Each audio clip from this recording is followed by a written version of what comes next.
புஷ்ப பிரசனம் அப்படின்னா என்ன? இப்ப இந்த புஷ்ப பிரசன்னம்ங்கிறது ஆதி காலத்திலே கடைபிடிச்சு வந்த முறைதான். இப்போ ஆதி காலத்துல இந்த புஷ்ப பிரசனத்தை எதுக்கு பயன்படுத்தினாங்கன்னு கேட்டீங்கன்னா,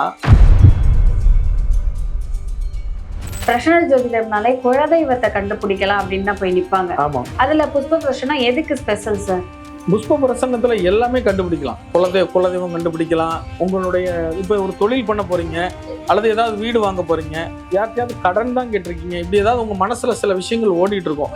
ஆமா, இந்த அட் பிரசன்ட்ல உங்க மனநிலையில என்ன ஓடுதோ அதை இது வெளிப்படுத்தும்.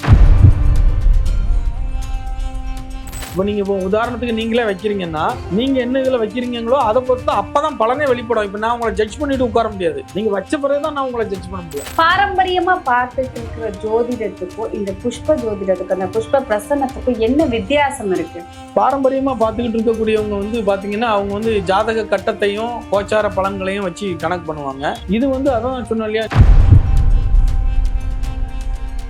ஒருத்தருடைய ஜாதக சாட்லே இவங்க கணவன் மனைவி ஒழுக்கமா இருக்காங்களா அல்லது வேற தொடர்புகள் இருக்காங்கிறதெல்லாம் தெளிவாவே தெரியும். ஆனா ஜோசியர்கள் அதை ரொம்ப வல்கரா சொல்ல மாட்டாங்க. ஓசில ஜோதிடமே பார்க்க கூடாது. ஜோதிடம் ஓசில பார்த்தா பெரிய அளவுல பாதிக்கும். ஜோதிடரையும் பாதிக்கும், ஜோதிடம் பார்த்தவங்களையும் பாதிக்கும். வீடோ ஒரு லேண்டோ வாங்கணுங்கிற ஒரு எண்ணம் இருக்கும். அதே மாதிரி உங்களுடைய குடும்ப சொத்துக்களோ ஏதோ ஒண்ணு ஒரு டாக்குமெண்ட் பிரச்சனையிலையோ அல்லது லோனுக்காக அப்ளை பண்ண ஒரு நிலையிலையோ ஒரு பிரச்சனையில நின்றுட்டு இருக்கும். அது நடக்குமா நடக்காதா அப்படிங்கிற ஒரு பதட்டமான ஒரு மனநிலை உங்க உள்கணக்குல ஓடிட்டு இருக்கு. உண்மையா பொய்யா? உண்மைதான். வணக்கம் மக்களே, ஆன்மீகவல் நிகழ்ச்சியில இன்னைக்கு நம்ம யாரை சந்திச்சு பேச போறோம்னா, விகி நாராயணன் ஐயாவை சந்திச்சு புஷ்ப பிரசனம் நிறைய விஷயம் கேள்விப்பட்டிருக்கோம். அது என்னடா புஷ்ப பிரசனம், பூவை வச்சு பிரசனம் பார்க்க முடியுமா அப்படிங்கிறத தெளிவா கேட்டு தெரிஞ்சுக்கலாம் வாங்க. வணக்கம் ஐயா. ஆன்மீக வேர்ல்டு நேயர்களுக்கு விகி நாராயணனுடைய அன்பான கனிவான வணக்கங்கள். சொல்லுங்க மேடம். எல்லாருமே பிரசன்ன ஜோதிடம் அப்படின்னு நாங்க கேள்விப்பட்டிருக்கோம். பிரசனம்னா வெத்தலை வச்சு பிரசனம் பண்ணுவாங்க. நிறைய பேர் நிறைய காசுகள் கொடுத்து பிரசனம் பண்ணுவாங்க. எலுமிச்சம்பழத்தை வச்சு பிரசனம் பண்ணுவாங்க, சோவி வச்சு பிரசனம் பண்ணுவாங்க. இப்ப புதுசா புஷ்பத்தை வச்சு, அதாவது பூவை வச்சு பிரசனம் பாக்குறத நாங்க கேள்விப்படுறோம். புஷ்பம் புஷ்பம் ரெண்டு ஒண்ணுதானே? ஓகே. புஷ்ப பிரசனம் அப்படின்னா என்ன அப்படிங்கறத மக்களுக்கு தெளிவா சொல்லுங்களேன். அதாவது புஷ்ப பிரசன்னம் அப்படிங்கிறது நம்ம இப்ப சென்னையில ஒரு 3 ஆண்டுகளுக்கு முன்னாடி தான் அறிமுகப்படுத்துறோம். இன்னும் நிறைய மக்களுக்கு இதை பற்றியான விழிப்புணர்வு இல்ல, தெரியாது. இப்ப இந்த புஷ்ப பிரசன்னம்ங்கிறது ஆதி காலத்திலே கடைபிடிச்சு வந்த முறைதான். இப்போ ஆதி காலத்துல இந்த புஷ்ப பிரசனத்தை எதுக்கு பயன்படுத்தினாங்கன்னு கேட்டீங்கன்னா, ஒரு வீடு கட்டுறோம் அப்படின்னு கேட்டீங்கன்னா, அந்த லேண்டு ஃபர்ஸ்ட் காலி மனை இருக்கு இல்லையா, அந்த காலி மனையில போய் அந்த காலத்துல எல்லாருக்குமே பெரிய பெரிய இடங்களா தான் இருக்கும். இன்னைக்குதான் நம்ம நகர வாழ்க்கைக்கு வந்துட்டோம். அதனால எல்லாம் குறுகி போச்சு, எல்லாமே சின்னதாகி போச்சு. அந்த காலத்துல எல்லாம் பெரிய பெரிய இடங்கள்ல தான் வீடு கட்டுவாங்க. அப்படி இருக்கக்கூடிய பட்சத்துல அந்த இடத்தினுடைய மத்திய பகுதியை செலக்ட் பண்ணி அதுல 2க்கு 2 அளவெடுத்து நடுப்பகுதியில சதுரமா பள்ளம் தோண்டுவாங்க.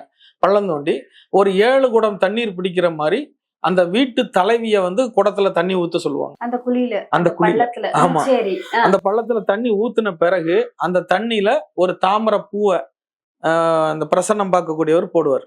அந்த தாமரை பூ அப்படியே சுத்திக்கிட்டே வரும். சுத்தி அது எந்த இடத்துல நிக்குதோ அதை வச்சு அந்த இடத்துல வீடு கட்டலாமா, மாட்டு தொழுவம் அமைக்கலாமா, அல்லது இந்த மாட்டு வண்டி இந்த இதெல்லாம் கட்டி வைக்கலாமா. அந்த காலத்துல விவசாய அடிப்படையில தானே வாழ்ந்தாங்க.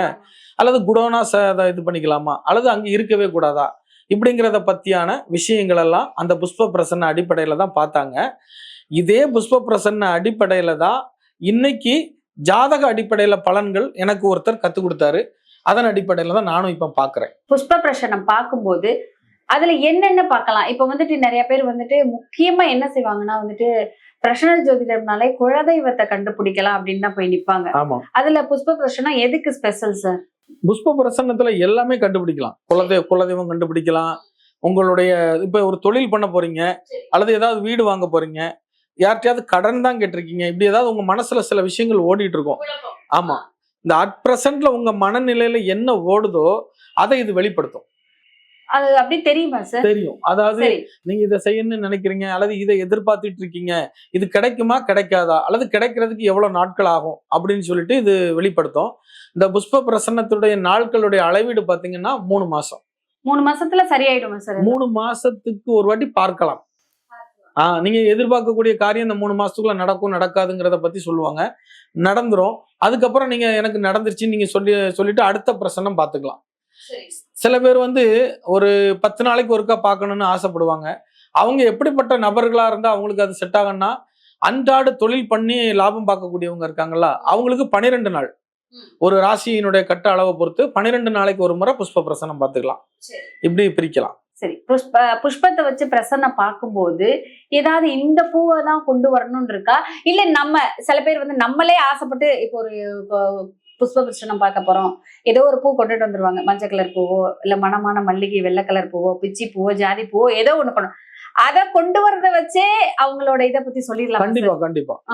அதாவது நீங்க கொண்டு வரக்கூடிய பூ மணமானதா அல்லது பார்க்க அழகானதா, அது என்ன கலர்ல இருக்குது, நீங்க எந்த நேரத்துல உள்ள வாரீங்க, எல்லா இதுவும் அதுல அடங்கும். எல்லாத்தையும் நம்ம மையப்படுத்தி தான் நீங்க என்ன விஷயத்துக்காக வந்திருக்கீங்க அப்படிங்கிறத நம்ம அதுல சொல்லுவோம். அதுல அது கரெக்டா தான் இருக்கும். மனமானது கொண்டு வந்தா என்ன கண்டுபிடிக்கிறது, என்ன எதுக்காக கொண்டு அது வெறும் மனமான பூவை கொண்டு வரதை வச்சு மட்டும் இல்ல, நீங்க அந்த பூவை கொண்டு வந்து எந்த கட்டத்துல வைக்கிறீங்க, அவங்களே வைக்க சொல்லிருவீங்களா?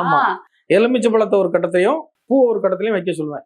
வைக்க சொல்லிட்டு நீங்க எந்த கட்டத்துல வைக்கிறீங்களோ அதை வச்சு அந்த பலன் வெளிப்படும். சரி, சில பேர் அந்த கட்டம் போட்டு வச்சிருக்க சில விஷயங்கள் எல்லாம் தொட விட மாட்டாங்க.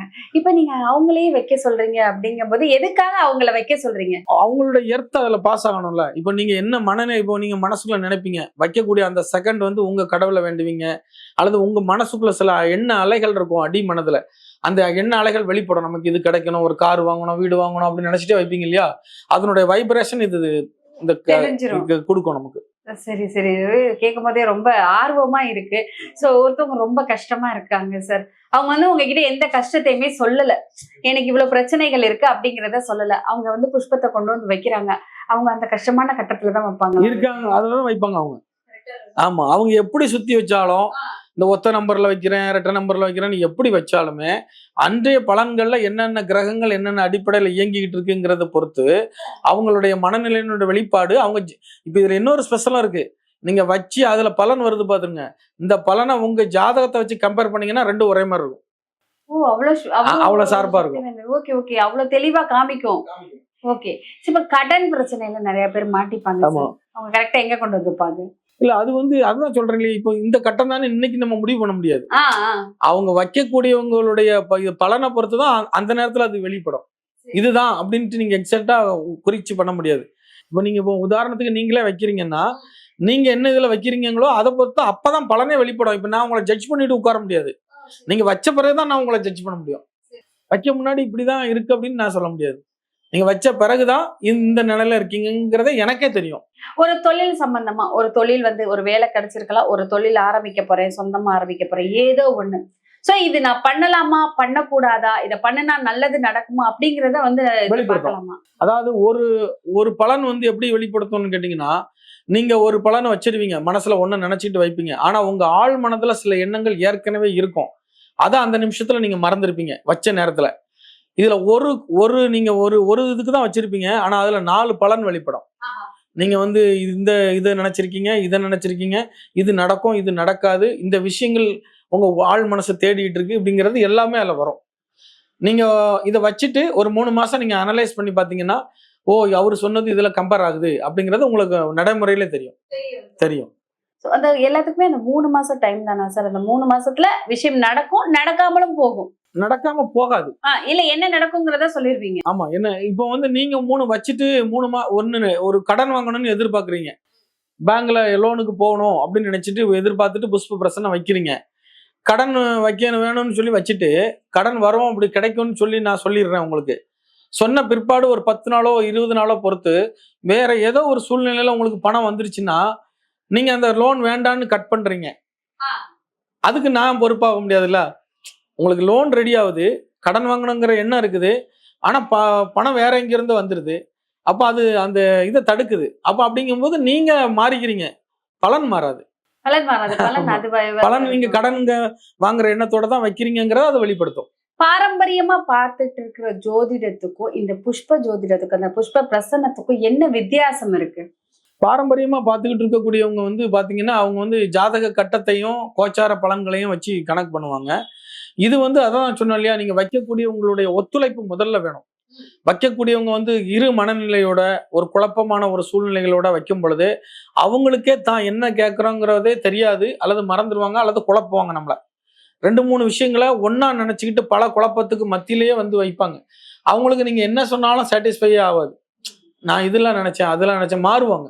இப்போ ஜாதகம் பார்க்க வரும்பொழுது அன்னைக்கு ஒரு பெண்மணி வந்து ஜாதகம் பார்க்க வருது, வந்து உட்கார்ந்துருக்குது. நான் உங்க பெயர் சொல்லுங்க அப்படின்னு சொல்லி ஜாதகத்துக்கு எழுதுறதுக்காக பெயர் கேட்குறேன், டேட் ஆஃப் பர்த் கேட்குறேன், வயசு கேட்குறேன், எல்லாம் சொல்லி முடிச்சிருச்சு. நல்ல பலன் சொல்ற வரைக்கும் அமைதியா கேட்டுட்டே இருந்துச்சு. எல்லாம் கேட்டு முடிச்சிட்டு கடைசியில நான் என் மகனுக்கு பார்க்க வந்தேங்குது. இது இது இது எப்படி எந்த லிஸ்ட்ல வைக்கிறது? உங்க மகனுக்கு பார்க்க வந்தா மகனுடைய பேரு மகனுடைய டேட் ஆஃப் பர்த் தானே சொல்லணும். இது அது டேட் ஆஃப் பர்த் அது டைம் எல்லாம் சொல்லிட்டு உட்கார்ந்து நான் பலன் சொல்ற வரைக்கும் காத்திருந்து ஒரு 1/2 hour கழிச்சு என் மகனுக்குலாம் பார்க்க வந்தேன். இது வந்து கிரிமினல் மைண்டும் இருக்கும் சில பேருக்கு. ஒரே நேரத்துல 2 மங்காங்கிற மாதிரி ஒரு காசுல 2 ஜாதகத்தை பார்க்குற மாதிரி மனநிலையில வருவாங்க. அப்படியும் இருக்காங்க. அதனால வரக்கூடிய கஸ்டமர்ஸ் வந்து மன தெளிவோட ஜோதிடரை சோதிக்கணுங்கிற எண்ணம் இல்லாம தெளிவா வந்தாங்கன்னா தெளிவான இதோட போகலாம்.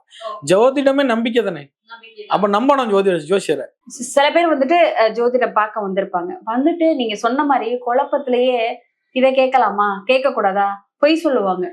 ஒரு விஷயம் தப்பா இருந்திருக்கும், தப்பா ஒரு கல்யாணம் நடந்திருக்கும், கல்யாணம் நடக்கல, இப்பதான் புதுசா கல்யாணம் பண்ற மாதிரி சொல்லுவாங்க. ஏதோ ஒரு தப்பு பண்ணியிருப்பாங்க, அவங்களுக்கு அது தப்புன்னு தெரியும், ஆனா அதை சொல்லாமலே ஜோதிடம் கேட்பாங்க. அதை கண்டுபிடிச்சிடலாமா இவங்க பொய் தான் சொல்றாங்க? அவங்க பொய் சொல்றாங்கிறது கண்டுபிடிச்சிருவோம். நம்ம அவங்ககிட்ட சொன்னா ஒத்துக்க மாட்டாங்க. ஏன்னா பக்கத்துல யாரையாவது கூட்டிட்டு வந்திருப்பாங்க. அவங்க முன்னாடி இவர் அவமானப்படுத்துறாருன்னு சொல்லிட்டு அப்படியே அவங்க இது பண்ணிட்டே இருப்பாங்க.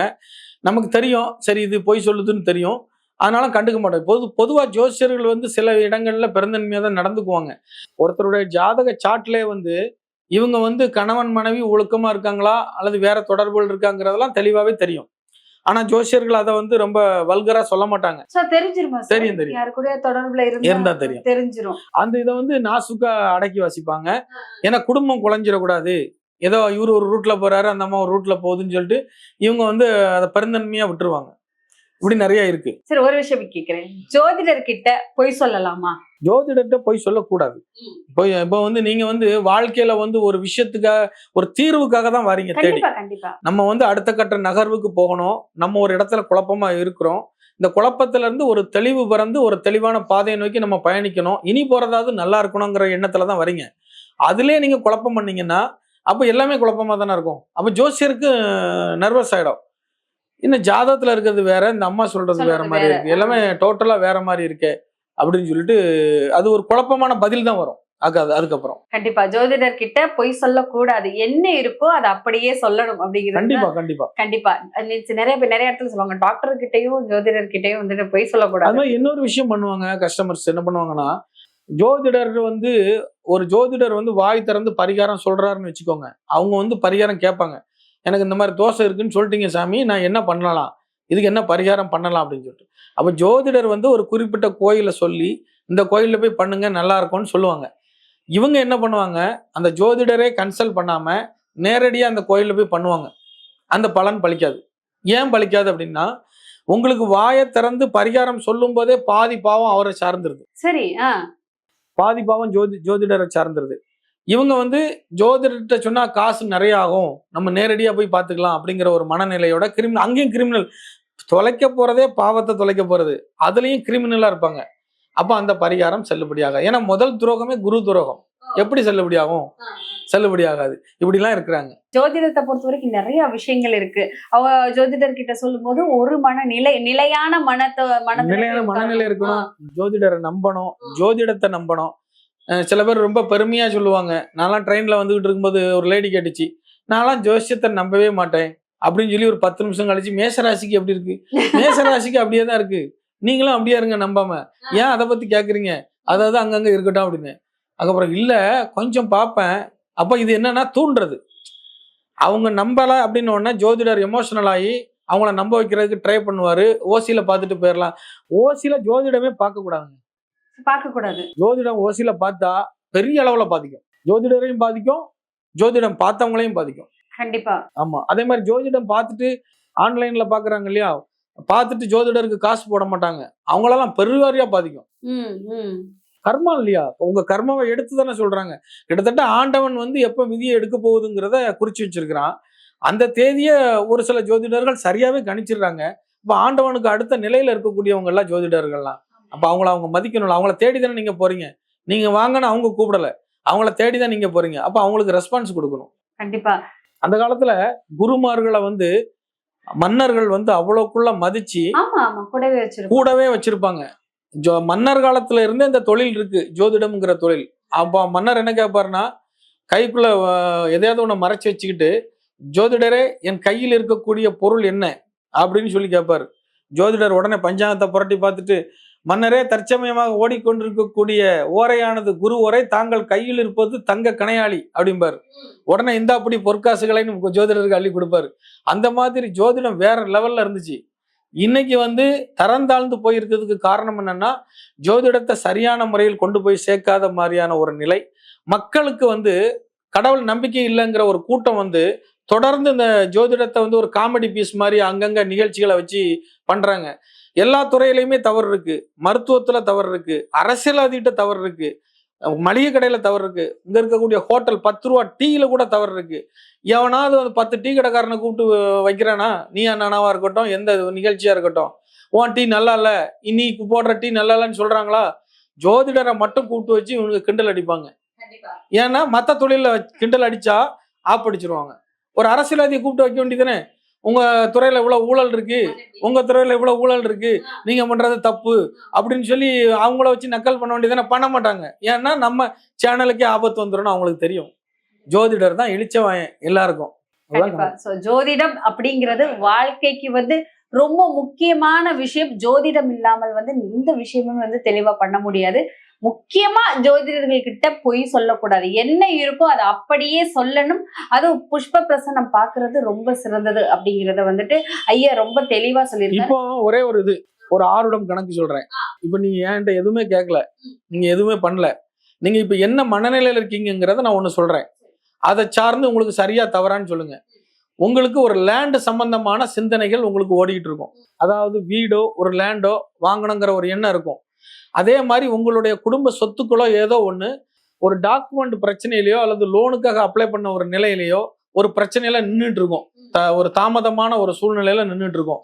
அது நடக்குமா நடக்காதா அப்படிங்கிற ஒரு பதட்டமான ஒரு மனநிலை உங்க உள்கணக்குல ஓடிட்டு இருக்கு. உண்மையா பொய்யா? உண்மைதான் உண்மைதான். இதான் ஆருடம். இப்படிதான் ஆருடத்தை சார்ந்துதான் அந்த ஜோதிடம். இன்னும் நிறைய விஷயங்கள் நம்ம மக்களுக்கு ரொம்ப தெளிவா உங்களுக்கு புரிகிற விதமா எடுத்து சொல்லிட்டே இருக்கும். தொடர்ந்து பேசுவோம். வணக்கம்.